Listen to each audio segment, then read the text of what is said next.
আসসালামু আলাইকুম everyone, welcome to my new another videos. আজকে যে কেকটি করছি এটা ছিল ভ্যানিলা ফ্লেভারের 2 পাউন্ডের একটা কেক। এই কেকটাকে আমি বাটারফ্লাই থিমে করব। তো প্রথমে আমি এখানে একটা রাউন্ড শেপের কেক বেক করে নিয়েছিলাম, আর এই রাউন্ড শেপটাকে কেটে আমি বাটারফ্লাই করব। অবশ্য এই ট্রিকটা এখন অনেকেই জানে, এটা আর অজানা বা নতুন কিছুই না। একটা সময় হয়তো এই ট্রিকটা একটু ভাইরাল ছিল, এখন হয়তো নেই। আমি হয়তো একমাত্র মানুষ, বা আমার পেজটাই হয়তো একমাত্র পেজ যেই কাজগুলো আসলে ভাইরাল হয়ে চলে যায়, এরপর আসলে করা হয় বা এরপরে আমার অর্ডারটা আসে। আসলে আমার সাথেই এমনটা কেন হয় আমি নিজেও জানি না। যাই হোক, এরপর আমি এটাকে বাটারফ্লাই এর থিমটা দেওয়ার চেষ্টা করছিলাম। একটু লক্ষ্য করলেই বুঝতে পারবেন কাজটা একটু সাবধানে করতে হয়, যেহেতু এইখানে আমি অন্য বোর্ডেও নিইনি, আমি একই বোর্ডের মধ্যেই বাটারফ্লাইটাকে বানিয়ে নিয়েছি। আর কেকটার দিকে একটু লক্ষ্য করলেই বুঝতে পারবেন আমি কিন্তু ভিতরে একদমই ক্রিমের পরিমাণ কম দিয়েছি, কেননা ক্রিমের পরিমাণ ভিতরে বেশি থাকলে কেউই খেতে পছন্দ করে না। আমার বেশিরভাগ কাস্টমারই এমন, আর আমার বেশিরভাগ রিপিট কাস্টমারই আমার পেজে। তো এরপর আমি মাঝখান থেকে একটুখানি কেটে নিচ্ছি সাইডে বাটারফ্লাইয়ের যে ডানাটা আছে না, এই ডানাটার শেপ দেওয়ার জন্য। খুবই কিন্তু সুন্দর লাগে বাটারফ্লাই, আসলে থিম কেকগুলো খুবই ভালো লাগে আমার কাছে করতে। আমি চেষ্টা করি, নিজের বেস্ট দিয়ে চেষ্টা করি আমি, যাতে সুন্দর করে কাজটা সবার সামনে রিপ্রেজেন্ট করতে পারি।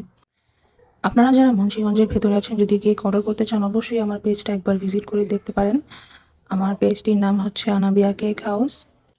পুরোপুরি ফ্রেশ ক্রিম দিয়ে ফ্রেশ কেক তৈরি করে তারপরে কিন্তু আমরা আপনাদের কাছে কেকটি পাঠাই।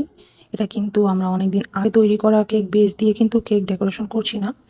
সাথে সাথে যেদিন আমরা কেকটা বানাই ওই দিন কিন্তু ডেকোরেশন করে এর পরের দিন ডেলিভারি দিয়ে দিই।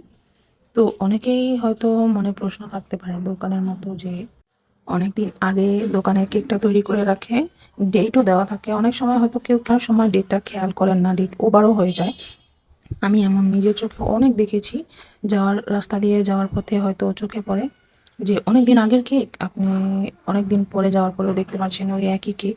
হয়তো বা একই ডিজাইন হতেই পারে, স্বাভাবিক, কিন্তু তারপরেও এরকম অনেকই হচ্ছে। এখন অনলাইনে অনেক দোকানে এরকম ভাবে দেখা যাচ্ছে। যাই হোক, ওটা নিয়ে আর কথা বলতে চাচ্ছি না। যার যার কর্ম তার তার তেমনই ফল পাওয়া হয়। তো এই পর্যন্ত কেকটা ডেকোরেশন করা হয়ে গেছে। মাঝপথে যে দেখতেই পাচ্ছেন ক্রিমটা খুবই বাজেভাবে গলে যাচ্ছিল, যেহেতু অনেক গরমের মধ্যে কাজগুলো করছি।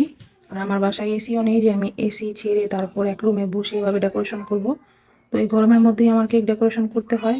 যতটুকু পারি আমি নিজের বেস্টটা দিয়েই চেষ্টা করেছি। তো আপনাদের কাছে আমার কেকের ডেকোরেশনটা কেমন লাগলো অবশ্যই জানাবেন। এই ডিজাইনটা আমি অনলাইনে দেখেছিলাম, তাই ওভাবে করার চেষ্টা করেছি। হুবাহু না হলেও কিছুটা হয়েছে। তো যাদের জন্য এই কেকটা তৈরি করা হয়েছিল তারা খুবই পছন্দ করেছে। এখন আপনাদের কাছে কেমন লাগলো অবশ্যই আমাকে কমেন্ট বক্সে জানাবেন।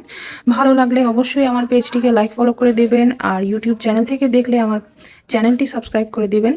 সকলকে অসংখ্য ধন্যবাদ আমার ভিডিওটি এতক্ষণ ধৈর্য ধরে দেখার জন্য। তো আপনারা যদি মুন্সিগঞ্জের ভেতরে থাকেন, কেক অর্ডার করতে চাইলে অবশ্যই আমার পেজটি একবার ভিজিট করে ভালোভাবে শিওর হয়ে তারপরেই কেক অর্ডার করতে পারেন। ধন্যবাদ সকলকে। আল্লাহ হাফেজ।